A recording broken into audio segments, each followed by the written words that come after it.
Welcome to Timbergreen Farm. We grow our good trees as long as they are healthy and vigorous, but when a red oak dies oak wilt, it's mature. I fell timber with a bore cut method to minimize risk to myself and the chance of splitting the butt log. We skid with a fetching arch, and we have a radio controlled winch to pull the logs up to the trail. We haul the logs down to the sawmill with a pre-hauler. I just love to quarter saw all the straight logs to get more stable flooring and get the beautiful quarter sawn grain patterns. Quarter sawing is sawmilling from the inside out. In theory, you split the log right down the middle lengthwise into quarters and saw each quarter to get the best plank each cut. What we do is skim a little bit off each side. It takes a little bit of the bark and the irregularities. Then I split the log right down the middle.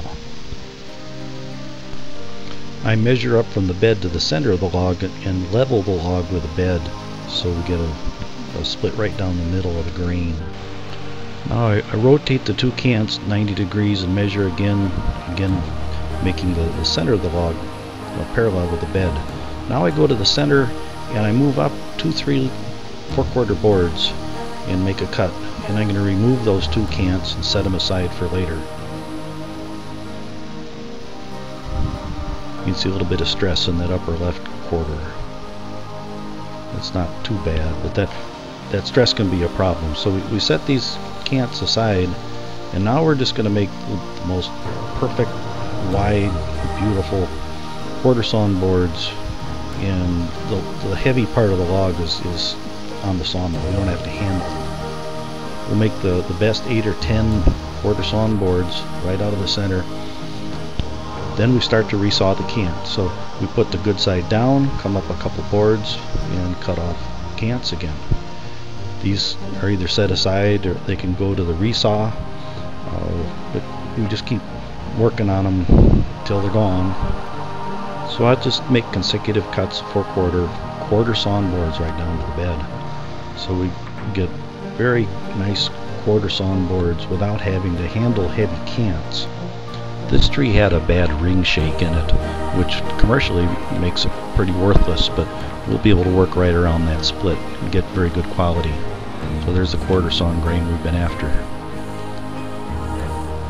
So we're going to stack it in our solar cycle kilns and air dry it to 12%, then use solar power to dry it to 6% moisture.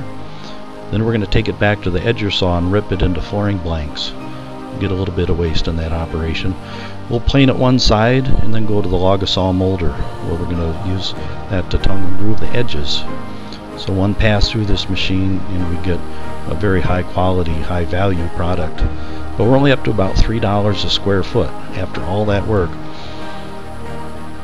Just by nailing it down in our customer's home, we earn another $3. Then we sand the floor smooth and varnish it, earning another $3 per square foot. So by installing and finishing our wood products in our customers' homes, we're earning retail prices for our salvaged trees. We can make a good living from our forest and take time to keep our land very healthy and productive. Thanks to Dave Washburn for taking these videos.